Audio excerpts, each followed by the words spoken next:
Hello dear students, ಈ particular ವಿಡಿಯೋದಲ್ಲಿ chemical ಇಕ್ವಿಲಿಬ್ರಿಯಮ್ನ NCERT exemplar ಪ್ರಾಬ್ಲಮ್ಸನ್ನು solve ಮಾಡುವ. Okay, question number 1. We know that the relationship between Kc and Kp is Kp is equal to Kc into RT raised to delta n. What would be the value of delta n for this reaction? NH4Cl solid ತೊಗೊಂಡಿದ್ದಾರೆ, NH3 ಮತ್ತು HI ಆಗಿ break ಆಗ್ತಾ ಇದೆ. So delta N value calculate ಮಾಡಬೇಕು. ನೋಡಿರಿ, delta N ಅಂತ ಹೇಳಿದ್ರೆ number of moles of gaseous product minus number of moles of gaseous reactant. So ಈಗ delta N for the above reaction ಕರೆಕ್ಟಾಗಿ ಅಬ್ಸರ್ವ್ ಮಾಡಿರಿ. Number of moles of gaseous product 1 mole NH3, 1 mole HI, therefore 2 mole gaseous product minus number of moles of gaseous reactant. gaseous reactant ಯಾವುದಿಲ್ಲ, ಇದು solid, ಹಾಗಾಗಿ 2 minus 0 it's nothing but 2. ಹಾಗಾಗಿ option D is your answer. Question number 2. For the reaction H2 plus I2 giving to HI, the standard free energy is more than 0. Okay, 0 ಕಿಂತ ಜಾಸ್ತಿ ಇದೆ, means positive ಇದೆ. The equilibrium constant K would be ಅಂತ ಇದೆ. Okay, ನೋಡಿ, delta G not ಮತ್ತು equilibrium ಕಾನ್ಸ್ಟೆಂಟಿನ relation ನೋಡಿದರೆ delta G not is equal to minus R T ln K ಅಂತ ಇಕ್ವೇಷನ್ ಇದೆ. ಓಕೆ, ಸೊ ಈಗ ಡೆಲ್ಟಾ ಜಿ ವ್ಯಾಲ್ಯೂ ಪಾಸಿಟಿವ್ ಬರಬೇಕು ಹೇಳಾದರೆ ಕೆ ವ್ಯಾಲ್ಯೂ ನೆಗೆಟಿವ್ ಇರಬೇಕು, ಬಿಕಾಸ್ ಮೈನಸ್ ಇಂಟು ಮೈನಸ್ ಇಲ್ಲಿ ಪ್ಲಸ್ ಬರುತ್ತೆ. ಹಾಗಾಗಿ ಕೆ ವ್ಯಾಲ್ಯೂ ಏನುಂಟು, it should be less than 1. Therefore option D is your answer. Question number 3. Which of the following is not a general characteristic of equilibria involving physical processes? Option A, equilibrium is possible only in a closed system at a given temperature. Okay, correct. All measurable properties of system remains constant. Correct. All physical processes stop at equilibrium anta untu. No, it's not. It's option C is not correct. ಯಾಕೆ, ಈಗ all physical processes stops ಅಂತ ಹೇಳಿದರೆ, ಈಗ ice melt ಆಗ್ತಾ ಇದೆ ಅಂತಂದರೆ ice melt ಆಗೋದ್ರೆ stop ಆಗಿಬಿಡ್ದಿಲ್ಲ ಎಕ್ವಿಲಿಬ್ರಿಯಮ್ನಲ್ಲಿ. ಸೊ ಫಾರ್ವರ್ಡ್ ರಿಯಾಕ್ಷನ್ ಮತ್ತು ಬ್ಯಾಕ್ವರ್ಡ್ ರಿಯಾಕ್ಷನ್ನ ರೇಟ್ ಸೇಮ್ ಆಗುತ್ತೆ ಹೊರತು ಸೊ ರಿಯಾಕ್ಷನ್ ಸ್ಟಾಪ್ ಆಗೋದಿಲ್ಲ, ರಿಯಾಕ್ಷನ್ ಕಂಟಿನ್ಯೂ ಆಗ್ತಾ ಇರುತ್ತೆ. ಹಾಗಾಗಿ option C is absolutely wrong. Question number 4. PCl5, PCl3 and Cl2 are at equilibrium at 500 Kelvin in a closed container and their concentration are, concentration ಕೊಟ್ಟಿದ್ದಾರೆ ಮೂರದ್ದು. So the value of K C ಅಂತ ಕೇಳ್ತಾ ಇದ್ದಾರೆ. So K ಸಿಗೆ equation ಬರೆಯೋದಿದ್ರೆ equilibrium constant, ಈಗ K C is equal to concentration of the product, that is nothing but concentration of PCl3 into Cl2 divided by concentration of the reactant, that's nothing but PCl5. So ಇದನ್ನು ಈಗ substitute ಮಾಡ್ತಾ PCl3 concentration 1.2 into 10 raised to minus 3. So into 1.2 into 10 raised to minus 3 divided by 0.8 into 10 raised to minus 3. Okay, ಇದನ್ನು simplify ಮಾಡ್ತಾ ಹೋದರೆ so you will get 1.8 into 10 raised to minus 3. So 1.8 into 10 raised to minus 3 ಅಂದರೆ option B should be your answer. Question number 5. Which of the following statement is incorrect ಅಂತ ಇದೆ. In equilibrium mixture of ice and water kept perfectly insulated flask, mass of ice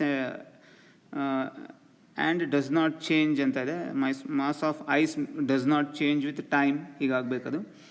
mass of ice change ಆಗೋದಿಲ್ಲ ಈಕ್ವಿಲಿಬ್ರಿಯಮ್ನಲ್ಲಿ, so it remains same.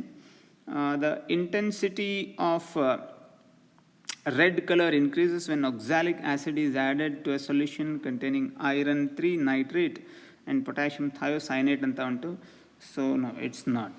Option B is incorrect. ಯಾಕೆ ಅಂತ ಕೇಳಿದರೆ, ಈಗ Fe ಹೇಳೋದು Fe3+ ಇದೆ. Okay, Fe iron 3 nitrate Fe+3 ಸ್ಟೇಟ್ನಲ್ಲಿ ಉಂಟು. ಅದಕ್ಕೆ ಪೊಟ್ಯಾಷಿಯಮ್ ಥಯೋಸೈನೇಟ್ ಅಂತ ಹೇಳಿದರೆ SCN- ಆ್ಯಡ್ ಮಾಡ್ತಾ ಇದ್ದಾರೆ. ಆವಾಗ ಒಂದು ಕಾಂಪ್ಲೆಕ್ಸ್ ತಯಾರಾಗುತ್ತೆ FeSCN ಅಂತ. Okay, FeSCN. ಸೊ ಇಲ್ಲಿ ನೋಡಿದ್ರೆ +3 ಇದೆ, ಇಲ್ಲಿ ನೋಡಿದ್ರೆ -1 ಇದೆ. ಹಾಗಾಗಿ ಓವರಾಲ್ ಇದರ ತಲೆ ಮೇಲೆ 2+ ಚಾರ್ಜ್ ಇರುತ್ತೆ. ಆ್ಯಕ್ಚುಲಿ ಈ FeSCN 2+ ಹೇಳುವಂಥದ್ದು it's a red colour complex. Okay, ಇದೇನಿದೆ ರೆಡ್ ಕಲರ್ ಕಾಂಪ್ಲೆಕ್ಸ್. ಸೊ ಈ ಪರ್ಟಿಕ್ಯುಲರ್ ರಿಯಾಕ್ಷನ್ಗೆ ಈಗ ಆಕ್ಸಾಲಿಕ್ ಆ್ಯಸಿಡ್ ಆ್ಯಡ್ ಮಾಡ್ತಾ ಇದ್ದಾರೆ. ಆಕ್ಸಾಲಿಕ್ ಆ್ಯಸಿಡ್ ಆ್ಯಡ್ ಮಾಡ್ತಾ ಇದ್ದಾಗ ರೆಡ್ ಕಲರ್ ಇನ್ಕ್ರೀಸಸ್ ಅಂತ ಕೊಡ್ತಾ ಇದ್ದಾರೆ. ಸೊ ಆಕ್ಸಾಲಿಕ್ ಆ್ಯಸಿಡ್ ಹಾಕಿಬಿಟ್ರೆ ರೆಡ್ ಕಲರ್ ಇನ್ಕ್ರೀಸ್ ಆಗಬೇಕು ಅಂದರೆ ಫಾರ್ವರ್ಡ್ ರಿಯಾಕ್ಷನ್ ಆಗಬೇಕು ಅಂತ ಮೀನಿಂಗ್. ಬಟ್ ಆಕ್ಸಾಲಿಕ್ ಆ್ಯಸಿಡ್ ಬಂದಿದ್ದು ಈ Fe3+ ಜೊತೆ ರಿಯಾಕ್ಟ್ ಆಗಿಬಿಡುತ್ತೆ. Fe3+ನ ಖಾಲಿ ಮಾಡುತ್ತೆ. Fe3+ ಖಾಲಿ ಆದ ಕೂಡ ರಿಯಾಕ್ಷನ್ ಬ್ಯಾಕ್ವರ್ಡ್ ಶಿಫ್ಟ್ ಆಗಬೇಕು. ರಿಯಾಕ್ಷನ್ ಬ್ಯಾಕ್ವರ್ಡ್ ಶಿಫ್ಟ್ ಆದರೆ ರೆಡ್ ಕಲರ್ ಗ್ರ್ಯಾಜುವಲಿ ಕಲರ್ಲೆಸ್ ಆಗ್ತಾ ಹೋಗುತ್ತೆ, ಅಥವಾ ರೆಡ್ ಕಲರಿನ ಇಂಟೆನ್ಸಿಟಿ ಕಡಿಮೆ ಆಗ್ತಾ ಹೋಗುತ್ತೆ. ಹಾಗಾಗಿ ರೆಡ್ ಕಲರ್ ಇಲ್ಲಿ ನೋಡಿದ್ರೆ intensity of red colour increases ಅಂತ ಉಂಟು. So it should B decreases. Okay, decreases ಅಂತ ಆಗಬೇಕಿತ್ತು. Question number 6. When hydrochloric acid is added to cobalt nitrate solution at room temperature, the following reaction takes place and the reaction mixture becomes blue. Okay, reaction mixture blue ಆಗ್ತಾ ಇದೆ HCl ಹಾಕಿದ ಕೂಡಲೇ. So on cooling the mixture it becomes pink. Very important. Okay, ಕರೆಕ್ಟಾಗಿ observe ಮಾಡಿರಿ. On cooling the mixture it becomes pink. So cool ಮಾಡ್ತಾ ಹೋದ ಕೂಡಲೇ backward ರಿಯಾಕ್ಷನ್ನಿಗೆ shift ಆಯಿತು. On the basis of this information mark the correct answer. Cool ಮಾಡಿದ ಕೂಡಲೇ pink ಆಯಿತು ಅಂತ ಹೇಳಿದ್ರೆ ಬ್ಯಾಕ್ವರ್ಡ್ ರಿಯಾಕ್ಷನ್ ಆಗುತ್ತೆ. ಅಂದರೆ ಹೀಟ್ ಮಾಡಿದರೆ ಅದು ಫಾರ್ವರ್ಡ್ ರಿಯಾಕ್ಷನ್ ಆಗಬೇಕು. ಕೂಲ್ ಮಾಡಿದರೆ ಬ್ಯಾಕ್ವರ್ಡ್ ಆಗುತ್ತೆ ಅಂದರೆ ಹೀಟ್ ಮಾಡಿದರೆ ಫಾರ್ವರ್ಡ್ ರಿಯಾಕ್ಷನ್ ಆಗಬೇಕು. ಸೊ ಹೀಟ್ ಮಾಡಿದರೆ ಫಾರ್ವರ್ಡ್ ರಿಯಾಕ್ಷನ್ ಆಗಬೇಕು ಅಂದರೆ ಅದೊಂದು ಎಂಡೋಥರ್ಮಿಕ್ ರಿಯಾಕ್ಷನ್ ಆಗಿರಬೇಕು. ಬಿಕಾಸ್ ಎಕ್ಸೋಥರ್ಮಿಕ್ ರಿಯಾಕ್ಷನಲ್ಲಿ ಆಲ್ರೆಡಿ ಹೀಟ್ ಲಿಬರೇಟ್ ಆಗ್ತಾ ಇರುತ್ತೆ. ನೀವು ಮತ್ತೆ ಹೀಟ್ ಮಾಡ್ತಾ ಇದ್ರೆ ಫಾರ್ವರ್ಡ್ ರಿಯಾಕ್ಷನ್ ಬರೋದಿಲ್ಲ. ಓಕೆ, ಸೊ ಹೀಟ್ ಮಾಡಿದಾಗ ಫಾರ್ವರ್ಡ್ ರಿಯಾಕ್ಷನ್ ಆಗತ್ತೆ ಹೇಳಾದರೆ ಅದೊಂದು ಎಂಡೋಥರ್ಮಿಕ್ ರಿಯಾಕ್ಷನ್ ಆಗಿರಬೇಕು. ಸೊ ಹಾಗಾಗಿ ನಿಮ್ಮ ಆನ್ಸರ್ ಏನುಂಟು ಆಪ್ಷನ್ ಎ. ಡೆಲ್ಟಾ H ಏನಿದೆ >0 ಪಾಸಿಟಿವ್ ಬರಬೇಕು. ಸೊ ಅದೊಂದು ಎಂಡೋಥರ್ಮಿಕ್ ರಿಯಾಕ್ಷನ್ ಆಗಿರಬೇಕು. Question number 7. Which of the following option will be correct for the state of half completion of the reaction A to B ಅಂತ. Okay, half complete ಆದಾಗ ಯಾವುದು correct ಅಂತ ಕೇಳಿದ್ದಾರೆ.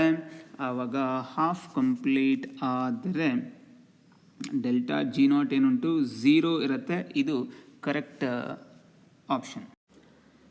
Because delta G0 is equal to -RT into ln K. ಇದು ಅದರ relation. ಈಗ A giving B ಇದೊಂದು equilibrium ತೊಗೊಂಡಿದ್ದಾರೆ ಅಂತಂದರೆ ಹಾಫ್ ಕಂಪ್ಲೀಟ್ ಆದಾಗ ನೀವೀಗ ಕೆ ವ್ಯಾಲ್ಯೂ ಬರೆದ್ರೆ, ಇಕ್ವಿಲಿಬ್ರಿಯಮ್ ಕಾನ್ಸ್ಟೆಂಟ್ ಬರೆದ್ರೆ ಅರ್ಧ ಎ ಖಾಲಿ ಆಗಿರುತ್ತೆ, ಅರ್ಧ ಬಿ ಖಾಲಿ ಆಗಿರುತ್ತೆ. ಓಕೆ, ಆವಾಗ ಕಾನ್ಸಂಟ್ರೇಷನ್ ಆಫ್ ಬಿ ಮತ್ತು ಕಾನ್ಸಂಟ್ರೇಷನ್ ಆಫ್ ಎ ಸೇಮ್ ಇರೋದಕ್ಕೆ ಕೆ ವ್ಯಾಲ್ಯೂ 1 ಬಂದುಬಿಡುತ್ತೆ. ಓಕೆ, ಕೆ ವ್ಯಾಲ್ಯೂ 1 ಬರುತ್ತೆ. ಸೊ ಕೆ ವ್ಯಾಲ್ಯೂ ಇಲ್ಲಿ 1 ಬಂದುಬಿಟ್ರೆ ಆವಾಗ ಇಲ್ಲಿ ಡೆಲ್ಟಾ ln K 1 ಬಂತು ಹೇಳಿದ್ರೆ ಡೆಲ್ಟಾ G0 ವ್ಯಾಲ್ಯೂ ಏನಿರಬೇಕು 0 ಆಗಿಬಿಡಬೇಕು. ಹಾಗಾಗಿ option A is your answer. Question number 8. On increasing the pressure, in which direction will the gas phase reaction proceed to re-establish equilibrium is predicted by applying Le Chatelier's principle. Consider the reaction. N2 plus 3H2 giving 2NH3. Okay, ammonia produce ಆಗ್ತಾ ಇದೆ. Very famous reaction. Which of the following is correct? Okay, ಯಾವುದು correct ಇದೆ? If the total pressure at which the equilibrium is established is increased without changing the temperature. ನೋಡಿ, last point most important point. So is increased pressure increase ಮಾಡ್ತಾ ಇದೆ. Total pressure at which the equilibrium is established is increased without changing the temperature. Temperature constant ಇಟ್ಟಿದ್ದಾರೆ. So ಪ್ರೆಷರನ್ನು ಜಾಸ್ತಿ ಮಾಡಿದರೆ ಏನಾಗುತ್ತೆ? K will remain same, K will decrease, K will increase, K will increase initially and then decrease when pressure is very high ಅಂತ question ಇದೆ. So actually ಇಲ್ಲೇನಾಗುತ್ತೆ ಅಂತ ಕೇಳಿದ್ರೆ option A correct ಕೊಟ್ಟಿದ್ದಾರೆ. K will remains same because ಇಲ್ಲಿ constant temperature maintain ಮಾಡ್ತಾ ಇದ್ದರೆ temperature increase ಮಾಡಲಿಲ್ಲ ಅಂತ ಹೇಳಾದರೆ ಆವಾಗ ಕೆ ಅಫೆಕ್ಟ್ ಆಗೋದೇ ಇಲ್ಲ. ಇಕ್ವಿಲಿಬ್ರಿಯಮ್ ಕಾನ್ಸ್ಟಂಟ್ ಅಫೆಕ್ಟ್ ಆಗೋದು ಟೆಂಪ್ರೇಚರ್ ವೇರಿಯೇಷನಿಂದ ಮಾತ್ರ. ಟೆಂಪ್ರೇಚರ್ ಸೇಮ್ ಇದೆ ಹೇಳಾದರೆ K should remain same. Question number 9. What will be the correct order of vapor pressure of water, acetone and ether at 30 degrees Celsius? Okay, vapour ಪ್ರೆಷರ್ನ correct order ಯಾವುದು, ಯಾರ vapour pressure ಜಾಸ್ತಿ ಇದೆ, ಯಾರ್ದು ಕಡಿಮೆ ಇದೆ. So given that among these compound water has maximum boiling point, ಇದೇ main hint. Maximum boiling point ಅಂತ ಉಂಟು ವೇಪರ್ ಪ್ರೆಷರ್ ಬರಲಿಕ್ಕೆ ತಡ ಆಗ್ತಾ ಉಂಟು ಅಂತ ಮೀನಿಂಗ್. ಸೊ ಐದರ್ ಅಂತ ಆಗಿಬಿಟ್ಟಿದೆ, ಪ್ರಿಂಟ್ ಮಿಸ್ಟೇಕ್, ಈಥರ್ ಅಂತ ಆಗಬೇಕು. Ether has minimum boiling point. Minimum boiling point ಅಂತ ಹೇಳಿದ್ರೆ ಬಾಯ್ಲಿಂಗ್ ಪಾಯಿಂಟ್ ಬೇಗನೆ ಬರುತ್ತೆ ಅಂತ ಹೇಳಿದ್ರೆ ಆವಾಗ ಬೇಗನೆ ವೇಪರ್ ಬಂದಿರಬೇಕು. ಹಾಗಾಗಿ ಈಥರ್ ಕೇಸ್ನಲ್ಲಿ ಬೇಗನೆ ವೇಪರ್ ಬಂದಿರುತ್ತೆ, ವಾಟರ್ ಕೇಸ್ನಲ್ಲಿ ಭಾಳ ಲೇಟ್ ಆಗಿರುತ್ತೆ, ಅಸಿಟೋನ್ ಇನ್ ಬಿಟ್ವೀನ್ ಆಗಿರಬೇಕು. Therefore without wasting time you should say option B. Question number 10. At 500 Kelvin, equilibrium constant Kc for the following reaction is 5. Okay, ಈ ರಿಯಾಕ್ಷನ್ನಿಗೆ Kc ವ್ಯಾಲ್ಯೂ ಕೊಟ್ಟಿದ್ದಾರೆ 5. What would be the equilibrium constant Kc for the reaction 2HI giving H2 plus I2 ಅಂತ ಹೇಳಿದ್ದಾರೆ. ಈಗ first ರಿಯಾಕ್ಷನ್ನಿಗೆ Kc value ಬರಿತಾ ಹೋಗುವ. First ರಿಯಾಕ್ಷನ್ನಿಗೆ Kc is equal to concentration of HI divided by concentration of H2 raised to half into concentration of I2 raised to half ಅಂತ ಆಗುತ್ತೆ. Okay, so K C value ಕೊಟ್ಟಿದ್ದಾರೆ. So K C value ಅನ್ನುಂಟು, K C value is equal to 5 ಅಂತ ಇದೆ, equal to 5 ಅಂತ ಬರಿಬೋದು. ಈಗ second ಇಕ್ವೇಷನ್ನಿಗೆ ನಾನು ಇದನ್ನು ಬರೆದ್ರೆ, ಕೆ ಸಿ ವ್ಯಾಲ್ಯೂ ಬರೆದ್ರೆ ಆವಾಗ K C is equal to product ಯಾವುದಿದೆ H2 ಇದೆ, H2 into I2 divided by HI raise to 2 ಅಂತ ಆಗುತ್ತೆ. ಈಗ ಇದು ಅಬ್ಸರ್ವ್ ಮಾಡಿದ್ರೆ ಇದು actually backward reaction. Okay, 2HI ಅಂತ ಹೇಳಿದ್ದಾರೆ, 2ದಿಂದ ಮಲ್ಟಿಪ್ಲೈ ಮಾಡಿದರೆ ಇಕ್ವೇಷನ್ 1ಗೆ. ಸೊ ಬ್ಯಾಕ್ವರ್ಡ್ ರಿಯಾಕ್ಷನ್ ಬರೀತೇವೆ ನಾವು ಅಂತ ಹೇಳಾದರೆ ಆವಾಗ ಕೆ ಸಿ ಇದ್ದಿದ್ದು 1/Kc ಅಂತ ಆಗುತ್ತೆ. ಕೆ ಸಿ ಇದೇನಾಗುತ್ತೆ 1/Kc ಅಂತ ಆಗುತ್ತೆ. ಸೊ 2ದಿಂದ ಮಲ್ಟಿಪ್ಲೈ ಮಾಡಿದ್ದಾರೆ ಹೇಳಾದರೆ ಆವಾಗ ಅದು ರೇಸ್ ಟು 2 ಅಂತ ಆಗುತ್ತೆ. So raise to 2. So K C value 5 ಇದೆ. ಅದಕ್ಕಾಗಿ ಈಗ ಸೆಕೆಂಡ್ ಇಕ್ವೇಷನಿಗೆ 1/Kc ರೇಸ್ ಟು 2 ಅಂತ ಬರೆಯೋದಿದ್ದರೆ ಆವಾಗ 1/5 ರೇಸ್ ಟು 2 ಅಂತ ಆಗುತ್ತೆ. ಓಕೆ, 1/5 ರೇಸ್ ಟು 2 ಅಂತ ಆಗುತ್ತೆ. 1/5 ರೇಸ್ ಟು 2 ಅಂತ ಅಂದರೆ 1/25, 1/25 ಅಂತ ಅಂದರೆ 0.04 ಬಂತು ಹೇಳಾದರೆ ಆಪ್ಷನ್ ಎ ನಿಮ್ಮ ಆನ್ಸರ್ ಆಗಬೇಕು. Next question number 11. In which of the following reaction the equilibrium remains unaffected on addition of small amount of argon at constant volume ಅಂತ ಕೇಳಿದ್ದಾರೆ. ಅಂದರೆ ಕಾನ್ಸ್ಟೆಂಟ್ ವಾಲ್ಯೂಮ್ನಲ್ಲಿ ನೀವು ಅರ್ಗಾನ್ ಆ್ಯಡ್ ಮಾಡ್ತಾ ಹೋದರೆ ಯಾವುದೇ ರೀತಿ ಅಫೆಕ್ಟ್ ಆಗೋದೇ ಇಲ್ಲ ಇಲ್ವ. ಹಾಗಾಗಿ 3 ಇಕ್ವೇಷನ್ ನೋಡೋ ಕೆಲಸನೇ ಇಲ್ಲ. ಸೊ ಇಲ್ಲೇನೋ ಕೊಟ್ಟಿದ್ದಾರೆ, the equilibrium will remain unaffected. Yes, it's option D without wasting time. So you should say option D. ಅದೇ ಪ್ರೆಷರ್ ಏನಾದರೂ ಕಾನ್ಸ್ಟೆಂಟ್ ಇಟ್ಟರೆ ಆವಾಗ ವೇರಿಯೇಷನ್ ಆಗುತ್ತೆ ಹೊರತು ಎಟ್ ಕಾನ್ಸ್ಟೆಂಟ್ ವಾಲ್ಯೂಮ್ ಅಂತ ಕೊಟ್ಟಾಗ, ವಾಲ್ಯೂಮ್ ಕಾನ್ಸ್ಟೆಂಟ್ ಇಟ್ಟಾಗ ನೀವು ಅರ್ಗಾನ್ ಆ್ಯಡ್ ಮಾಡಿದ್ರಿ ಹೇಳಾದರೆ it will not affect equilibrium constant. Okay, this is all about chemical equilibrium. ನಮ್ಮ ನೆಕ್ಸ್ಟ್ ವಿಡಿಯೋದಲ್ಲಿ ಬೇರೊಂದು ಕಾನ್ಸೆಪ್ಟ್ ಜೊತೆಗೆ ನಿಮಗೆ ಭೇಟಿ ಆಗ್ತೇನೆ. ಓಕೆ, ಬಾಯ್.